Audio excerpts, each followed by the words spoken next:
Hey Captains, this is Karandar, and today I want to share with you an entertaining match I had in the Tier 7 Japanese destroyer Akatsuki. In this match, we're Tier 7s in a mostly Tier 9 battle. The Akatsuki was one of 4 ships in her unique series of destroyers. Some consider her a subclass of the Fubuki class because the Imperial Japanese Navy did not officially designate the 4 destroyers as a separate class, and chose to keep their improvements a secret. The 4 ships were built between 1931 and 1933. In World of Warships, the biggest changes from Fubuki is her higher speed, her extra 2 guns, and slightly harder hitting, faster torpedoes. Her main armament is her 3 triple torpedo launchers, which boast a respectable range of 10 kilometers, and a quick reload of just 68 seconds when using the captain skill, torpedo armament expertise, and even quicker as you take damage if you equip the adrenaline rush skill. Her consumables include damage control party, smoke generator, and engine speed boost. And her base speed before boosting is a quick 38 knots, making her a speedy little ship. One of Akatsuki's main downsides, however, is that she has a fairly large detection at this tier with 6.4 kilometers versus the enemy team's Shiratsuyu with just 5.8, never mind radar threat, so caution's extremely warranted playing this ship. It amazes me to still see so many destroyer captains rush into a cap and die in the first 2 or 3 minutes before knowing the full threat level. Don't find yourself pressured into doing this until you're comfortable with what's in the area. And for goodness sake, don't be the captain that goes in the cap, stops moving full broadside to the enemy, and then smoke without being detected. Premature smoking like this will just put up a huge sign, just torque me here, please. And a number of captains I've seen die after doing that is just astounding. I can't even count them. So if you do insist on going into a cap early, then turn your ship back around, sit inside the edge of the cap with your nose facing back towards your initial spawn point. This leaves a narrow profile to the enemy weapons, torpedoes and guns alike, and allows you to get a quicker getaway because you accelerate a lot quicker going forward if you do need to get away quick. And don't smoke unless you're absolutely spotted and you need to escape. It's important to remember as a destroyer, you surviving is often the difference between a win or a loss. So in this match, all we're doing, very few ships are actually spotted. We don't know which destroyer is in the sea cap. We're just skirting around trying to spot for our team, letting them get into position, hopefully a little closer because they're playing pretty far back compared to the enemy. And that means if we're spotted, we've got all those ship guns to contend with, and that's a dangerous thing. The quick reload means fire your torpedoes. You see a gap, you know the hiding spots from playing these maps where the destroyers might sit. It doesn't hurt to fire torpedoes in. The number of lucky torpedo strikes I've got doing just that. It's an important thing, can't be underestimated. 68 seconds is a fast reload for torpedoes on this ship.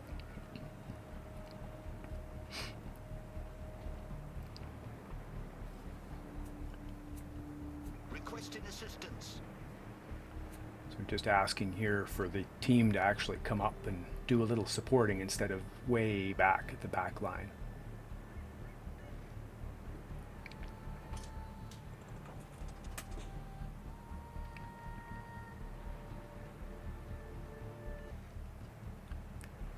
These aren't the most nimble ships. They're very long, pretty big turning traverse. You have to be a little careful when you're up against ships like other destroyers and the cruisers that have got long-range torpedoes.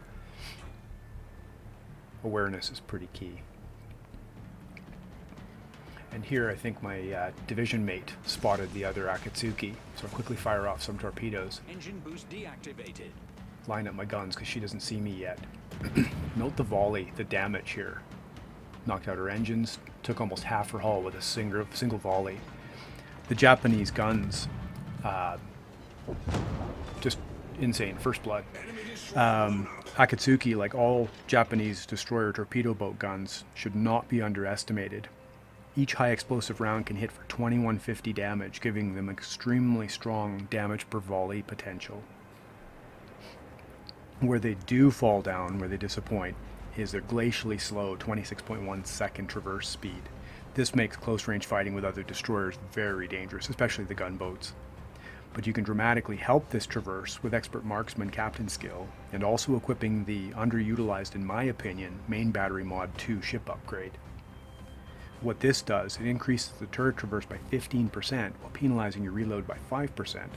But this combination reduces traverse to 16.7 seconds on this ship, which is a huge improvement, and is very usable when you're kiting away. Still allows your guns to track while you're evading. It's a big quality of life improvement, and it makes this ship actually quite surprisingly good at fighting other DDs, other ships.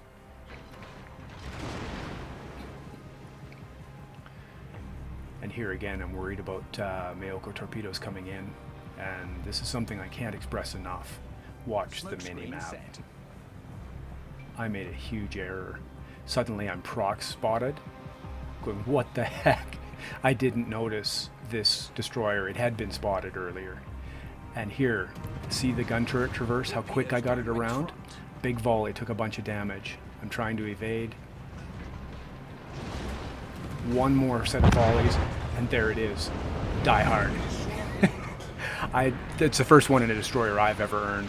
Both teams were just marveled and surprised, but if I hadn't hit that ship with both volleys, there's no way I would have survived it. He would have had enough health that when he collided with me, we both sunk. But again, that fast turret traverse, it's huge. It's so important at close range fighting.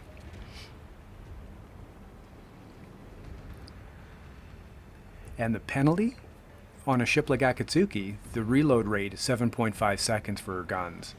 Putting that ship module on, it goes to 7.9. But I was able to fire that quickly, and the guns track as fast as you can turn. Well, pretty much anyways. It's very close, but much better. And with two gun turrets facing back, it's 4 barrels. When you've got an enemy destroyer chasing you, you don't even give them the broadside. You just keep running, do a little left and right dodging, and you just keep firing. Those guns track fast enough that you can do that, and they hurt. They're punishing. It makes it a good little knife fighter, actually. Not that you want a knife fight with this ship, but if you have to, you can hold your own. Now at this point, we've captured the sea point. We managed to get both destroyers killed. So our team has got a chance. We're behind on caps. We have a slight ship advantage. We come into this cap. I came in thinking I might be able to get a torpedo spread off on the Freddy de Grosse, but all of a sudden these cruisers out of the A cap spawn, and realize that I'm in trouble. I'm way inside of the radar range of that Buffalo, and yeah, it wouldn't be very healthy for us very quick if we got detected like that. So heading south, trying to survive, see if I can help our Iowa in the south. She's getting pushed by a couple of battleships.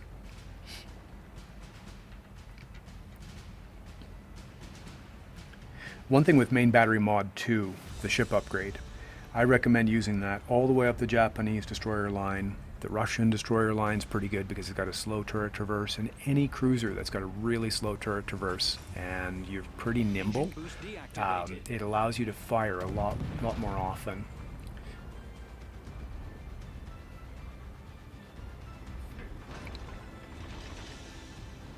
A little bit of chip damage going behind the island. Fire as I was going, I wasn't even detected. And that's something with as a destroyer player. Don't be afraid to fire your guns. You know, just watch what can detect you and use the islands like that. It's you know, a little bit of damage here or there. If I had managed to get a fire, it can help your team in a big way. Smoke generator activated. Smoking here, thinking the cruiser's here. We got the battleship, Soyuz on the corner, and that looks like the Soyuz is basically stopping, so I kind of wasted my smoke. Thought I'd be able to get some guns on her, get some torpedoes Smoke maybe. screen set. A lot of battleships, as soon as they see some guns, they panic, and they might open up their broadside, give the Iowa a better chance because she's getting hit by the Soyuz, plus all that stuff in B, and that's never a good thing.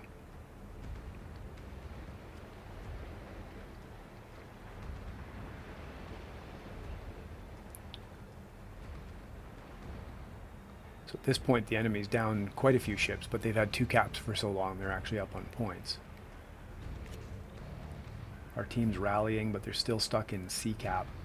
Using the islands well there, that's pretty good to hold.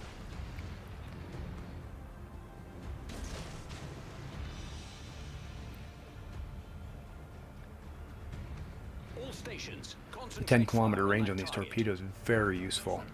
So I've fired in.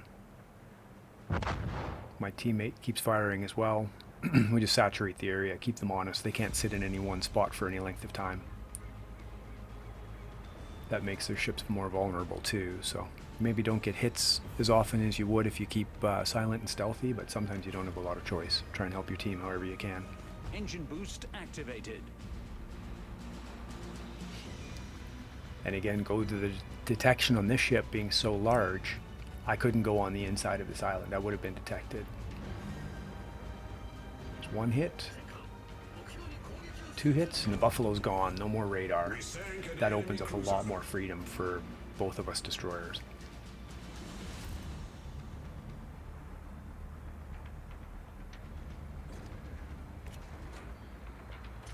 Finally, we've got a point advantage.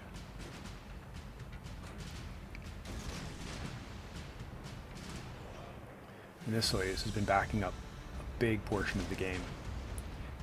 Him and the Izumo could have been better positioned and their team would have been much better off. They were out of most of this fight.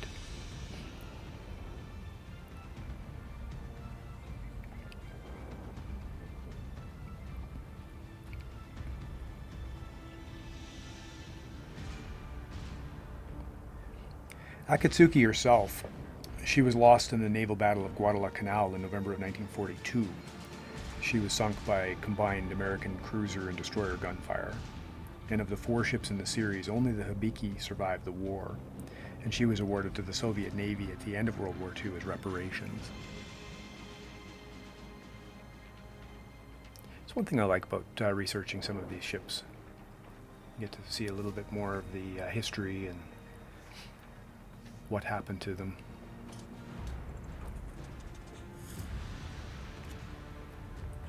My teammate's trying to go around and support the B-cap.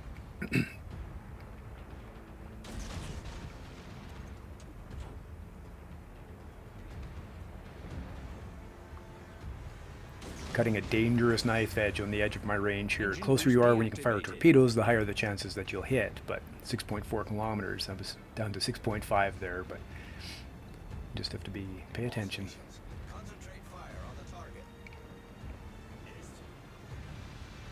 My div mate got a couple of torp hits on the Soyuz, soften him up.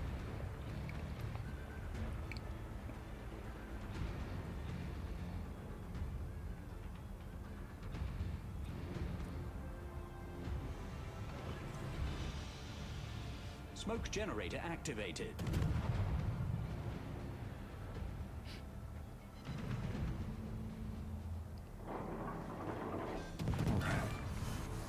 We sank their battleship.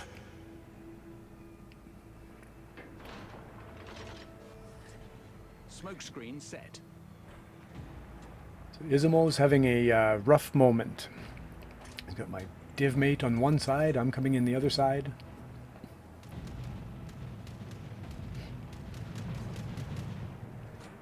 I'm not spotted, so there's not much fear here. Shoot down those spotters from the Soyuz.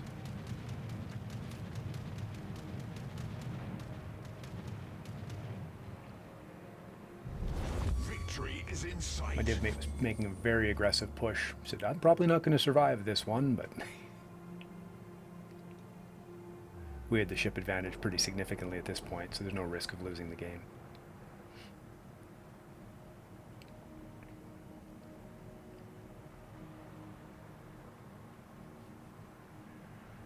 Torpedo hits.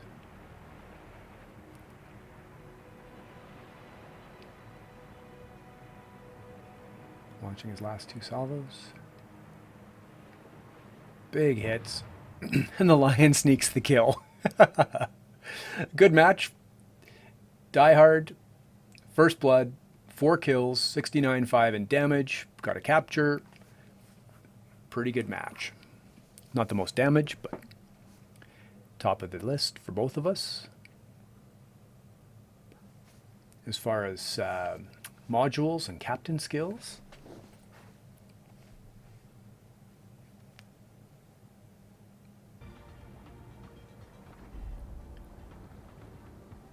Main Armaments Mod 1, more survivability for your guns, your torpedoes. Propulsion Mod 1, survivability for your engines. Speed is life, it's an important thing. The big one, Main Battery Mod 2, take it. Traverse speed improvements, little rate of fire decrease, insignificant on this ship. Propulsion Mod 2, you find yourself stopped in smoke. That 50% boost for acceleration going forward, it's a huge, it'll save your life against torpedoes coming in. Captain skills, you can go priority target. That helps you to detect if there's another destroyer that's maybe spotting you, or preventative maintenance. If you find yourself in knife fights a lot, that keeps your engines, guns, torpedoes alive a lot longer. Last stand, every destroyer is first tier 2. Take that. Your engines and steering keep some survivability, some function. Survivability expert, strongly recommended. That's a couple of thousand extra health on your destroyer. Big deal. And a ship like this, concealment expert, more is better. Next, probably your biggest strength is your torpedoes. You can speed them up by 10% for reload. And then, of course, as soon as you've got the skills, expert marksman to speed up that.